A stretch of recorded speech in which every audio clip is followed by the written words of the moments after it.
आपल्या आयुष्यात जेव्हा एखादा गुन्हा घडतो तेव्हा आपण पोलिसात धाव घेतो आणि फिर्याद म्हणजे एफ आय आर दाखल करतो. पण बऱ्याच वेळेला असं होतं की एफ आय आर दाखल करताना आपल्याकडे सगळेच पुरावे उपलब्ध नसतात. केस जसजशी पुढे जाते तसे आपल्याला काही महत्त्वाची कागदपत्र, व्हिडिओ, चॅट्स किंवा साक्षीदार मिळतात. अशा वेळेला आपल्या मनात एक मोठा प्रश्न निर्माण होतो. हे जे काही जास्तीचे पुरावे आता उपलब्ध झाले आहेत ते आता थेट कोर्टात सादर करायचे की या केसचा तपास करणाऱ्या पोलिसांकडे द्यायचे.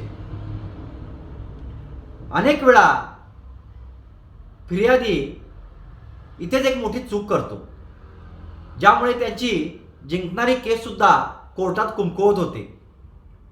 आजच्या या व्हिडिओमध्ये आपण अगदी सोप्या भाषेत आणि कायदेशीर नियमानुसार जाणून घेणार आहोत की पुराव्याबाबत नेमकी कोणती पद्धत योग्य आहे. नमस्कार, मी उदय ओंकार, जनहितार्थ जारीमध्ये आपणा सर्वांचे स्वागत आहे. या बाबतीत मूळ कायदेशीर नियम काय सांगतो? जेव्हा तुम्ही कोणतीही एफ आय आर दाखल करता तेव्हा त्या केसचा तपास करण्याची संपूर्ण जबाबदारी ही पोलिसांची असते. कायद्यानुसार जोपर्यंत पोलीस आपला तपास पूर्ण करत नाहीत आणि कोर्टात चार्जशीट दाखल करत नाहीत, म्हणजे दोषारोपपत्र, तोपर्यंत केसच्या तपासाचे पूर्ण अधिकार हे पोलिसांकडेच असतात. त्यामुळे जर तुमच्याकडे एफ आय आर नंतर कोणतेही नवीन किंवा जास्तीचे पुरावे आले तर ते तपास अधिकारी म्हणजेच इन्व्हेस्टिगेशन ऑफिसर यांच्याकडे जमा करणे कायदेशीरदृष्ट्या सर्वात जास्त योग्य आणि फायदेशीर ठरते. बऱ्याच वेळेला अनेक जणांना असं वाटतं की पोलीस काय आपला ऐकत नाहीत किंवा कोण काहीतरी सल्ला देतं आणि त्यावेळी फिर्यादी निर्णय घेतो की आपण थेट कोर्टातच न्यायाधीशांसमोर पुरावे काढू. पण हा निर्णय तुम्हाला महागात पडू शकतो. कोर्टात केस सुरू होण्यापूर्वी हे पुरावे पोलिसांकडे का दिले पाहिजेत याचे 3 सर्वात मोठे फायदे आपण समजून घेऊया. फायदा नंबर 1, जर हे पुरावे तुम्ही तपास अधिकाऱ्यांच्याकडेच दिले तर तुमची चार्जशीट मजबूत होते. जेव्हा तुम्ही तपास अधिकाऱ्यांकडे नवीन पुरावे सुपूर्द करता तेव्हा पोलीस त्या पुराव्याची शहानिशा करतात. त्यानंतर ते सर्व पुरावे पोलिसांच्या अंतिम अहवालात म्हणजेच चार्जशीटमध्ये जोडले जातात. तुमची चार्जशीट जितकी भक्कम असेल तितकी आरोपीला शिक्षा होण्याची शक्यता ही 100% वाढते. फायदा नंबर 2, आरोपीचा जामीन किंवा बेल नाकारला जातो. जर गुन्हा गंभीर असेल आणि आरोपी जामिनासाठी कोर्टात अर्ज करत असेल तर अशावेळी तपास अधिकारी तुम्ही दिलेले भक्कम पुरावे कोर्टासमोर ठेवू शकतात. आरोपी विरुद्ध आमच्याकडे ठोस रेकॉर्ड उपलब्ध आहे असे सांगून पोलीस आरोपीच्या जामिनाला कडक विरोध करू शकतात.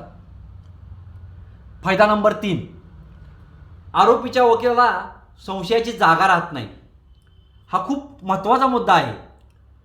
समजा तुम्ही पुरावे पोलिसांना दिलेच नाहीत आणि थेट कोर्टात केस सुरू झाल्यावर अचानक नवीन कागदपत्र किंवा व्हिडिओ बाहेर काढला तर आरोपीचे वकील कोर्टात काय युक्तिवाद करतील?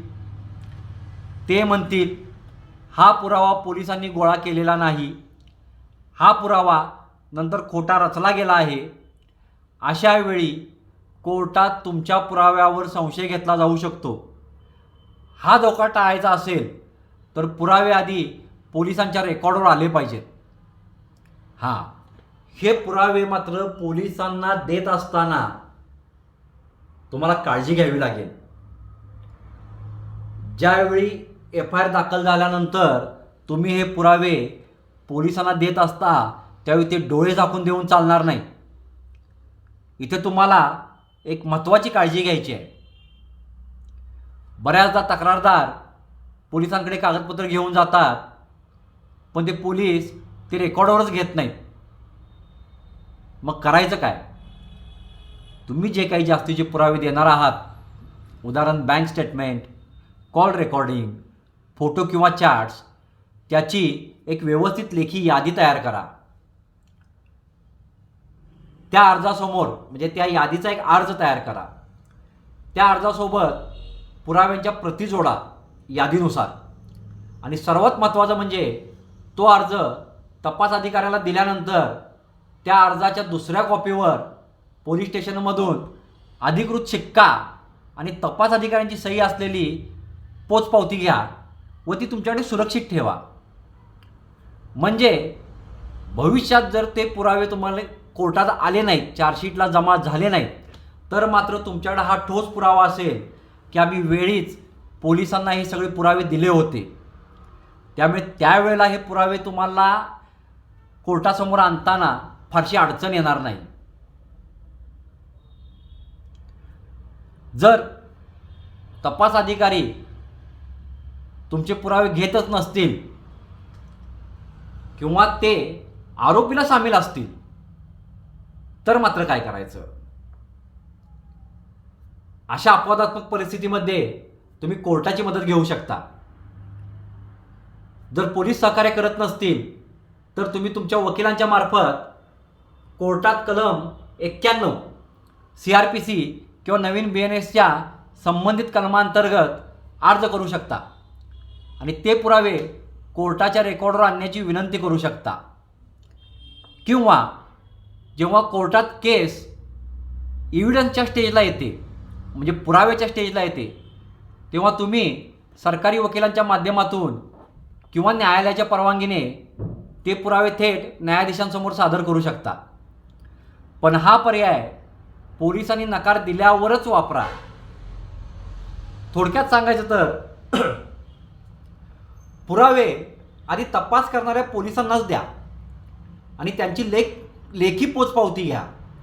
यामुळे तुमची केस कायदेशीरदृष्ट्या सुरक्षित आणि मजबूत राहते.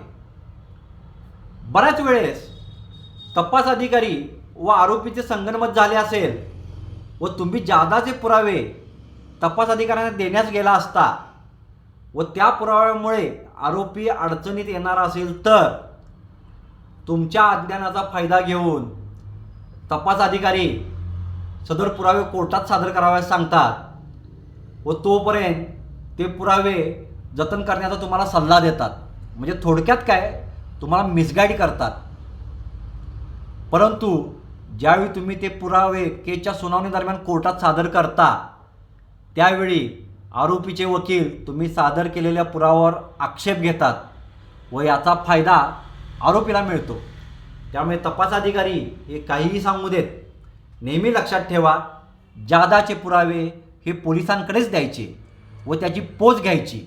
म्हणजे तपास अधिकारी यांना सदर पुरावे चार्जशीटमध्ये नमूद करण्याशिवाय म्हणजे चार्जशीटला जोडण्याशिवाय पर्यायच राहत नाही व तुमची बाजू ही मजबूत होते. तुम्हाला ही माहिती कशी वाटली मला कमेंट करून नक्की सांगा. तुमच्या परिचयातील कोणाची अशी केस सुरू असेल तर त्यांना सतर्क करण्यासाठी हा व्हिडिओ नक्की शेअर करा. अशाच माहितीपूर्ण व्हिडिओ करता आम्हाला फॉलो करा. जय हिंद, जय महाराष्ट्र.